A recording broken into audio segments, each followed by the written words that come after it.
ಇನ್ನು ಭಾರಿ ಮಳೆಯಾಗ್ತಾ ಇರೋದ್ರಿಂದ ಕೆಂಗೇರಿಯಲ್ಲಿ ಅನಾಥಾಶ್ರಮ ಒಂದು ಜಲಾವೃತವಾಗಿದೆ.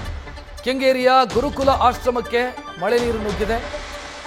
ಮಕ್ಕಳು ಮಲಗಿದ್ದಂಥ ಸಂದರ್ಭದಲ್ಲಿ ಆಶ್ರಮಕ್ಕೆ ನೀರು ನುಗ್ಗಿದೆ. ತಕ್ಷಣವೇ ಅಲ್ಲಿದ್ದಂಥ ಸಿಬ್ಬಂದಿ ಎಚ್ಚೆತ್ತುಕೊಂಡು ಮಕ್ಕಳನ್ನ ಪಕ್ಕದ ಕಟ್ಟಡಕ್ಕೆ ಸ್ಥಳಾಂತರಿಸಿದ್ದಾರೆ. ಒಟ್ಟು 40ಕ್ಕೂ ಹೆಚ್ಚು ಅನಾಥ ಮಕ್ಕಳಿರುವಂಥ ಆಶ್ರಮ ಇದು.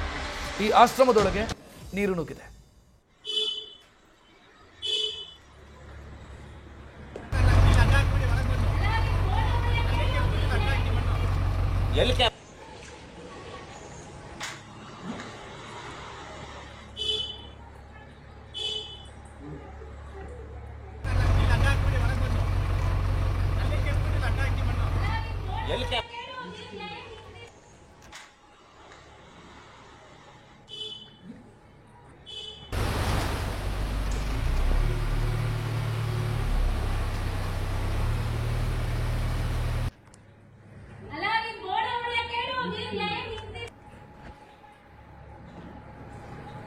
ಕೆಂಗೇರಿ ಸಮೀಪ ನಡೆದಿರುವಂತಹ ಘಟನೆ ಇದು.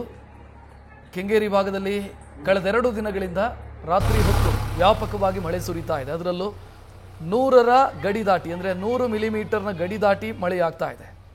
ನಿರಂತರವಾಗಿ 2 ದಿನದಿಂದ ಮಳೆಯಾಗ್ತಾ ಇದೆ. ಇದರ ಪರಿಣಾಮ ಅಲ್ಲಲ್ಲಿ ಸಮಸ್ಯೆಗಳು ಸೃಷ್ಟಿಯಾಗಿದೆ. ಈಗ ನೀವು ನೋಡ್ತಾ ಇರುವಂಥ ದೃಶ್ಯ ಗುರುಕುಲ ಆಶ್ರಮ. 40ಕ್ಕೂ ಅಧಿಕ ಅನಾಥ ಮಕ್ಕಳಿದ್ದಂಥ ಆಶ್ರಮ ಇದು.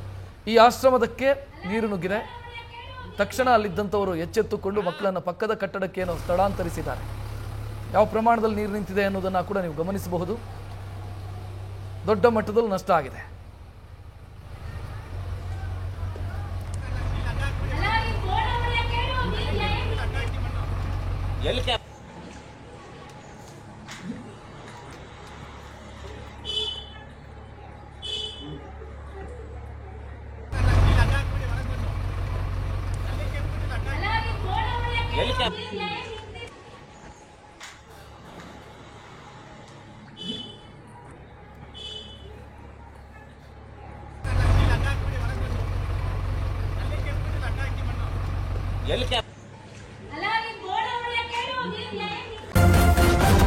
ನ್ಯೂಸ್ ಫಸ್ಟ್ ನಿರ್ಭೀತಿಯಿಂದ ನಿಮ್ಮ ಪರವಾಗಿ.